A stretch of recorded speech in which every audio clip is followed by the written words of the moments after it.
Mister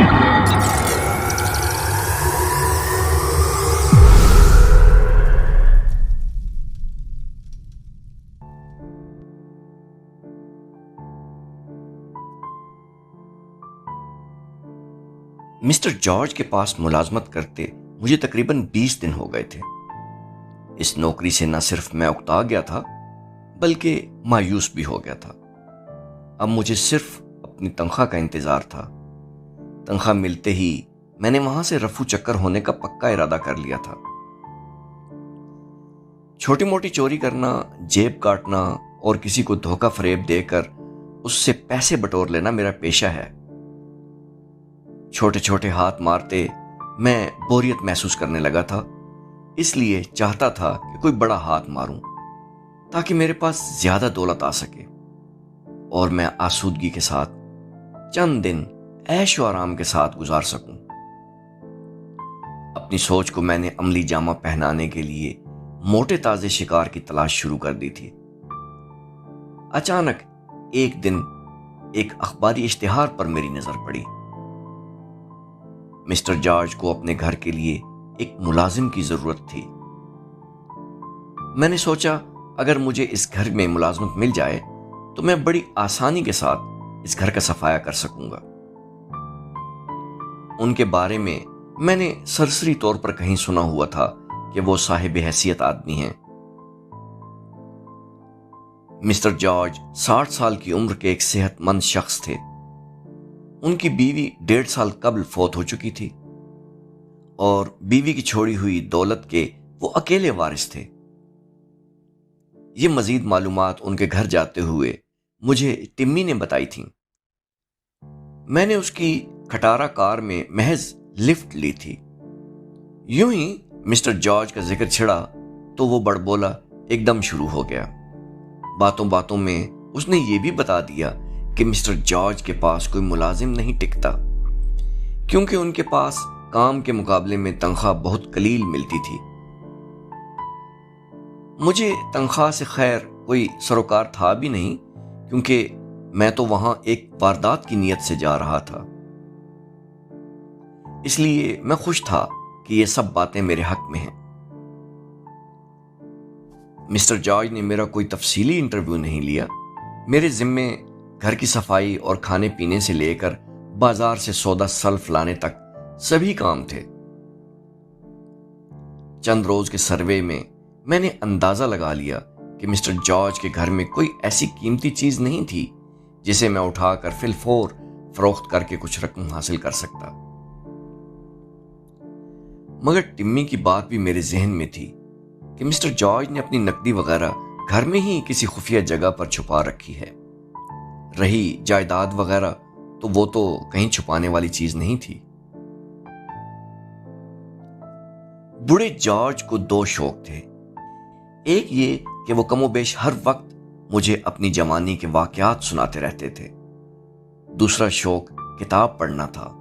بلا ناغہ وہ دوپہر کو ہاتھ میں چائے کا کپ لے کر باہر برآمدے میں کرسی پر براجمان ہو کر کوئی نہ کوئی کتاب پڑھتے تھے۔ میں اس دوران گھر کا کونا کونا چھان مارتا مگر مجھے پھوٹی کوڑی ملنے میں بھی کامیابی نہیں ہو سکی تھی۔ مسٹر جارج کے گھر میں چھپی دولت کے بارے میں سراغ لگانے میں مجھے یکسر ناکامی کا سامنا کرنا پڑا۔ وہ چھوٹا سا گھر تھا، فارغ اوقات میں گھر کا چپا چپا چھان لینے میں کوئی دقت پیش نہیں آئی تھی۔ میں مایوس و ناکام اپنی قلیل تنخواہ کا انتظار کرنے لگا۔ مجھے یہ شک بھی تھا کہ مسٹر جارج مہینہ ختم ہوتے ہی اپنی کوئی مجبوری بیان کر کے مجھے میری تنخواہ سے ہی محروم نہ کر دیں۔ مہینہ ختم ہونے پر مسٹر جارج نے مجھے اپنے پاس بلایا۔ پہلے میری اور میرے کام کی تعریف کرنے کے ساتھ ساتھ میری شرافت کو بھی اچھے الفاظ میں پذیرائی بخشی اور پھر مجھے اپنے کمرے میں لے گئے۔ سامنے ایک شیلف دیوار کے ساتھ بنی ہوئی تھی۔ مسٹر جارج نے اسے مخصوص جگہ سے پکڑ کر الماری کی طرح کھولا تو سامنے مجھے لوہے کا سیف دکھائی دیا۔ میں متحیر نگاہوں سے دیکھنے لگا کہ مسٹر جارج نے کیا خفیہ جگہ بنائی ہے۔ مسٹر جارج نے سیف کھولی اور اندر سے لکڑی کا ایک باکس نکالا۔ میں اپنی قیمتی چیزیں اس میں رکھتا ہوں۔ آج میرے پاس موجود ہر قیمتی چیز اس میں محفوظ ہے۔ کل کوئی زیادہ قیمتی چیز آ گئی تو وہ ان میں سے کسی کی جگہ لے لے گی۔ مسٹر جارج نے میری طرف دیکھ کر مسکراتے ہوئے کہا، اور پھر جب مسٹر جارج نے لکڑی کا باکس کھولا تو میری آنکھیں حیران رہ گئیں۔ وہ باکس نوٹوں سے بھرا ہوا تھا۔ مسٹر جارج نے کب میری تنخواہ میرے ہاتھ پہ رکھی اور کب وہ باکس واپس رکھ کر سیف بند کر کے اس کے آگے پھر شیلف کا پردہ کر دیا، مجھے پتہ ہی نہیں چلا۔ اتنی بڑی رقم میں نے پہلی بار دیکھی تھی۔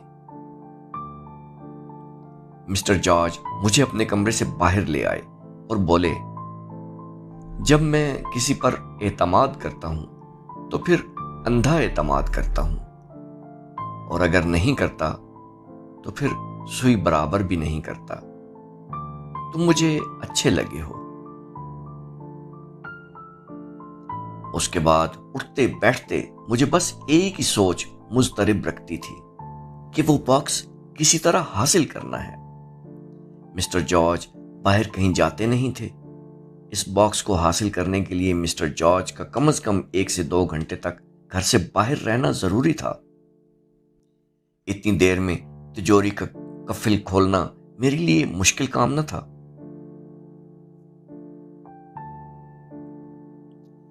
ایک سپہر حسب عادت مسٹر جارج باہر برآمدے میں آرام کرسی پر براجمان کتاب پڑھنے میں منہمک تھے، اور میں ان کے قریب ہی فرش پر دیوار سے ٹیک لگائے بیٹھا تھا۔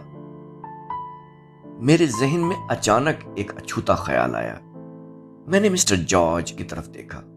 انہوں نے شیو بنائی ہوئی تھی، پینٹ کے ساتھ نیلی شرٹ پہنی ہوئی تھی۔ پھر میں نے ارد گرد کے گھروں کی طرف دیکھا اور اٹھ کر اپنے کمرے میں چلا آیا۔ میں نے مسٹر جارج کے نام ایک نامعلوم خاتون کی طرف سے خط لکھا، جس میں مسٹر جارج کی تعریف کرنے کے ساتھ ساتھ خاص طور پر ان کی نیلی شرٹ اور گرے کلر کی پینٹ کی تعریف کی، اور لکھا کہ میں آپ کو روز دیکھتی ہوں۔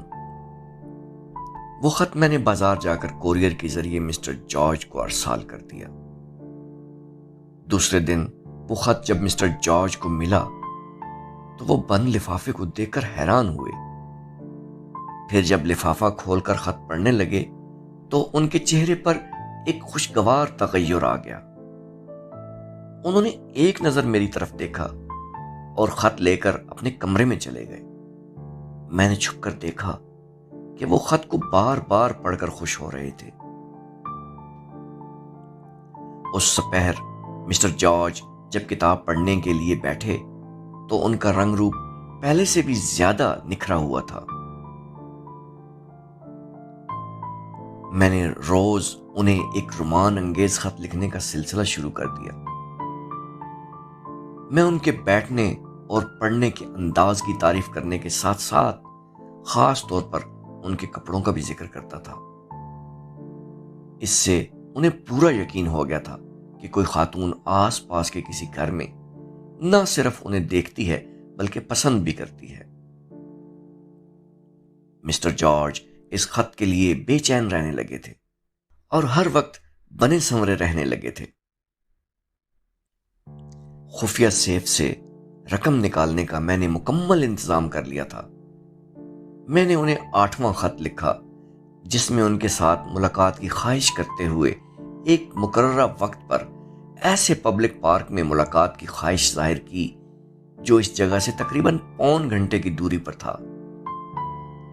وہاں تک آنا جانا، بیٹھ کر انتظار کرنا، تقریباً 3 گھنٹے کا وقت صرف ہو ہی جانا تھا، اور یہ مہلت میرے کام کے لیے کافی تھی۔ میں کامیابی کے ساتھ واردات مکمل کر کے لکڑی کے باکس سمیت آسانی سے فرار ہو سکتا تھا۔ وہاں سے فرار ہونے کے لیے میں نے ٹرین کا انتخاب کیا تھا۔ ریلوے اسٹیشن قریب ہی تھا۔ جب تک مسٹر جارج ناکام و نامراد واپس آتے، میں اس شہر کو الوداع کہہ کر جا چکا ہوتا۔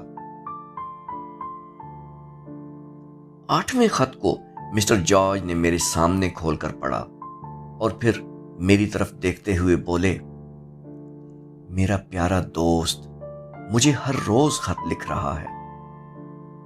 اس کے خط میرے لیے دنیا کی ہر چیز سے زیادہ قیمتی ہیں۔ مسٹر جارج اپنے کمرے میں چلے گئے۔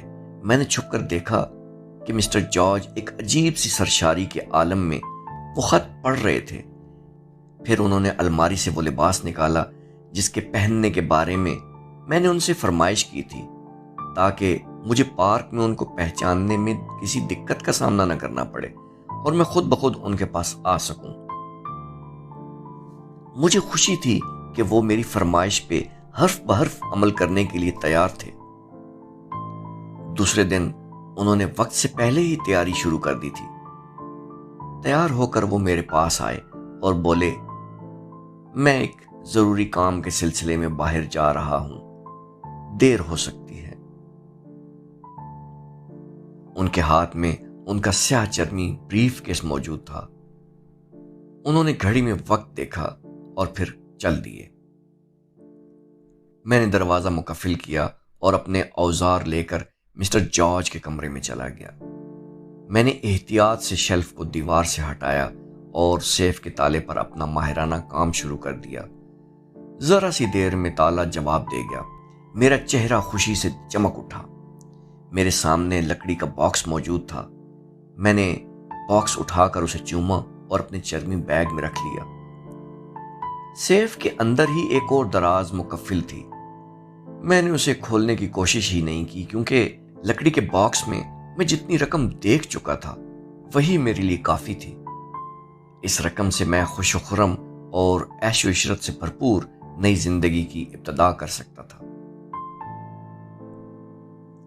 میں نے بیگ اپنے کندھے پر لٹکایا اور ریلوے اسٹیشن کی طرف چل پڑا۔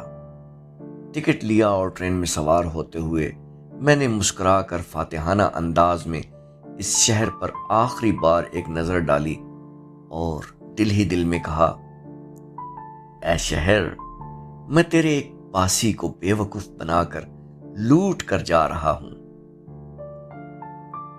ٹرین چل پڑی اور مسٹر جارج کا شہر رفتہ رفتہ دور ہوتا چلا گیا۔ 3 گھنٹے کی مسافت کے بعد میں ایک دوسرے شہر میں موجود تھا۔ میں سیدھا ایک ہوٹل میں گیا اور اپنے کمرے میں جاتے ہی میں نے دروازہ بند کیا۔ اپنے بیگ سے لکڑی کا باکس نکال کر اسے کھولا اور یکایک مجھے اپنا دل ڈوبتا ہوا محسوس ہوا۔ میری سانسیں تیز اور بے ترتیب ہو گئیں اور آنکھیں حیرت سے پھٹی کی پھٹی رہ گئیں۔ مسٹر جارج سچ کہتے تھے کہ وہ اپنے اس باکس میں قیمتی چیزیں رکھتے تھے۔ مسٹر جارج کے لیے اب دولت سے زیادہ قیمتی وہ خطوط ہو گئے تھے جو میں نے فرضی خاتون بن کر لکھے تھے، کیونکہ لکڑی کے باکس میں میرے ہی ہاتھ کے لکھے ہوئے وہی 8 خطوط موجود تھے۔ میرے دبانے پہ بے اختیار ناکامی کا ایک گہرا سانس آزاد ہو گیا۔ مجھے یکایک ان کا سیاہ چرمی بریف کیس یاد آ گیا جسے وہ بار بار ایک سے دوسرے ہاتھ میں لے رہے تھے۔ شاید وہ خاصا وزنی تھا۔ یقینی طور پر وہ اپنی فرضی محبوبہ کو مرعوب کرنے کی نیت سے اپنی ساری دولت بریف کیس میں سمیٹ کر ساتھ لے گئے تھے۔